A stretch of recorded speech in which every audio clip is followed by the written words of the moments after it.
안녕하세요. 민승기 노무사입니다. 혹시 이런 상황을 겪어본 적 있으신가요? 부정수급 조사 공문을 받았는데 잘못했다고 하면 안 되나요? 부정수급이라며 2배를 내라고 하는데 이제 어떻게 해야 하나요? 이런 상황은 절대 남의 일이 아닙니다. 그리고 많은 분들이 바로 이 순간 가장 중요한 선택을 가장 잘못된 방식으로 하곤 합니다. 오늘은 실제 부정수급 조사 후기들을 바탕으로 왜 처벌이 커지는지, 어떤 실수들이 반복되는지, 그리고 조사 초기부터 무엇을 조심해야 하는지를 현실적으로 그리고 아주 구체적으로 말씀드리겠습니다. 부정수급 조사 통보를 받았다는 건 노동청이 이미 어떤 형태의 부정행위 정황을 인지했다는 뜻입니다. 이 시점에서 많은 분들이 지금이라도 자진 신고하면 감경될까요? 라고 물어보시는데요. 안타깝지만 조사 통보 이후의 자진 신고는 효과가 거의 없습니다. 이미 사건은 조사 단계로 넘어간 상태이기 때문입니다. 그래서 가장 먼저 해야 할 일은 공문을 천천히 읽으면서 조사 이유를 정확하게 파악하는 것입니다. 공문에 적힌 자료 제출 기간만 봐도 노동청이 의심하는 포인트가 명확하게 드러납니다. 예를 들어 제출하라는 계좌 내역이나 기지국 내역의 기간이 퇴사 이전이라면 이는 고용보험 허위가입 문제를 보고 있다는 의미입니다. 즉, 실제로 일하지 않았는데 이름만 올려놓고 자격을 취득했는지 확인하겠다는 거죠. 반대로 제출기간이 실업급여 수급기간과 정확히 겹친다면 노동청은 수급기간 중에 근로제공이나 소득 은폐가 있었는지를 의심하고 있다는 뜻입니다. 이처럼 공문 한 장 안에는 노동청이 어떤 근거를 확보했는지 그리고 무엇을 보려는지에 대한 단서가 이미 담겨 있습니다. 조사 통보가 왔다면 이 단서를 읽어내는 것이 가장 중요한 첫 단계입니다. 이제부터가 본론입니다. 공문에서 부정행위 내용을 확인했다면 여러분은 2가지 선택지 중 하나를 마주하게 됩니다. 부정행위가 없었다고 진술할 것인가, 아니면 부정행위를 인정하고 설명할 것인가. 그리고 저는 상담을 하면서 수없이 강조해온 사실이 하나 있습니다. 부정행위가 실제로 있었는데 없다고 진술하는 것은 가장 좋지 않은 선택, 즉 하책입니다. 왜냐하면 실업급여 부정수급 사건은 행정 처리가 아니라 명백한 형사사건이기 때문입니다. 단순 부인만으로는 어떤 조사관도 그 말을 받아들이지 않습니다. 이 사건에서 중요한 판단 기준은 3가지입니다. 첫째, 부정행위가 실제로 있었는가? 둘째, 있었다면 그 행위가 고의였는가 아니면 과실이었는가? 셋째, 그 과정에 사업주의 협조나 공모가 있었는가? 노동청과 검찰은 바로 이 3지점을 중심으로 처벌 수위와 사건의 방향을 결정합니다.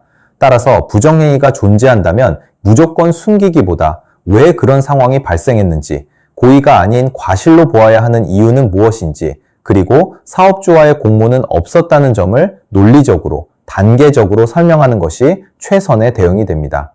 그렇다면 노동청은 조사에서 무엇을 확인할까요? 많은 분들은 이렇게 말씀하십니다. 제가 일한 적 없다고 말하면 그냥 넘어가는 거 아닌가요? 하지만 그 전에 반드시 알아야 할 것이 있습니다. 부정수급은 크게 2가지로 나뉩니다. 첫째, 고용보험 허위가입. 둘째, 실업급여 수급기간 중 근로제공. 그리고 오늘 영상에서는 이 2가지 중에서도 수급기간 중 근로제공과 관련된 부정수급 조사 후기를 중심으로 설명드리겠습니다. 다음 영상에서는 별도로 허위가입 부정수급을 중심으로 조사 방식과 대응 전략을 자세히 다루겠습니다. 고용보험법에서는 실업급여를 받는 기간에 일을 했다면 반드시 신고하도록 규정하고 있습니다. 하지만 현실에서는 당황해서 혹은 무서워서 일한 적이 없습니다 라고 진술하는 경우가 정말 많습니다. 노동청은 이런 진술이 사실인지 여부를 확인하기 위해 아주 정밀한 자료들을 요청합니다.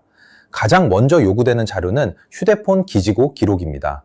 휴대폰이 어느 위치에 있었는지, 어떤 시간대에 반복적으로 같은 장소에 있었는지, 이 기록만으로도 실제 출근 여부를 상당 부분 확인할 수 있습니다.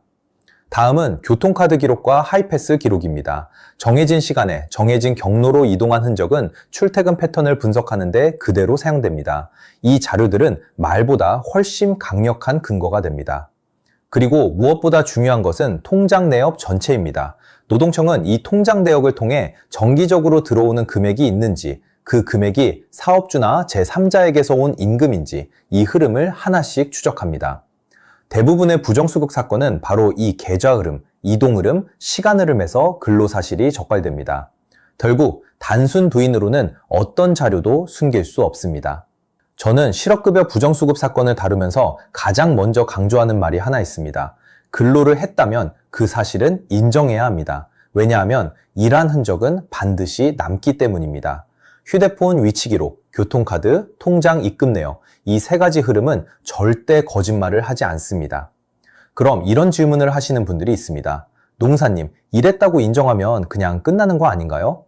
그렇지 않습니다. 진짜 중요한 조사는 그 다음부터 시작됩니다.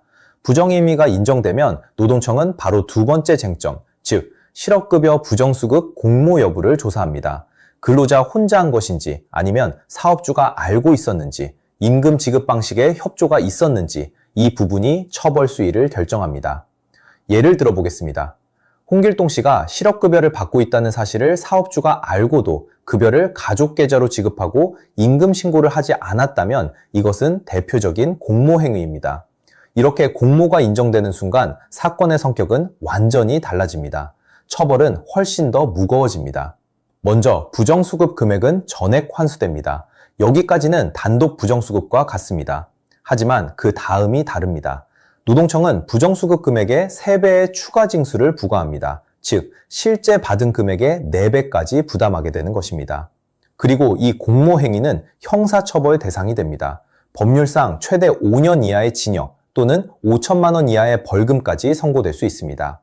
준영점은 공모가 인정되면 근로자뿐 아니라 사업주 역시 같은 죄로 처벌된다는 것입니다. 그래서 부정수급 사건에서 가장 무서운 부분은 실제로 일을 했다는 사실이 아니라 사업주와의 공모가 인정되는 순간이라는 점을 꼭 기억하셔야 합니다. 지금까지 말씀드린 내용을 정리해보면 실업급여 부정수급 조사에서 핵심은 아주 분명합니다. 근로를 했다면 그 사실은 인정해야 합니다. 흔적은 반드시 남기 때문입니다. 그리고 더 중요한 것은 부정행위가 있었다면 그 행위가 고의가 아니라 과실이었다는 점을 정확하게 설명해야 한다는 것입니다. 하지만 가장 중요한 목표는 따로 있습니다. 바로 공모가 아님을 소명하는 것입니다. 이 한 가지가 추가 징수 금액도 형사처벌도 사건 전체의 방향을 완전히 바꿉니다. 조사에 임할 때는 이 세 가지를 분명한 목적과 전략으로 세워야 합니다. 첫째, 근로사실은 사실 그대로 인정하고, 둘째, 그 과정이 고의가 아닌 과실이었다는 점을 설명하고, 셋째, 사업주와는 어떠한 협조나 공모도 없었다는 점을 논리적으로 그리고 자료를 근거로 소명해야 합니다. 이 세 가지가 조사의 결과를 결정합니다. 그리고 이 세 가지가 여러분을 가장 안전하게 보호하는 길입니다. 지금까지 민승기 농사였습니다. 시청해주셔서 감사합니다. 추가로 궁금하신 사항은 언제든지 댓글로 남겨주세요. 확인하는 대로 성심껏 답변 드리겠습니다.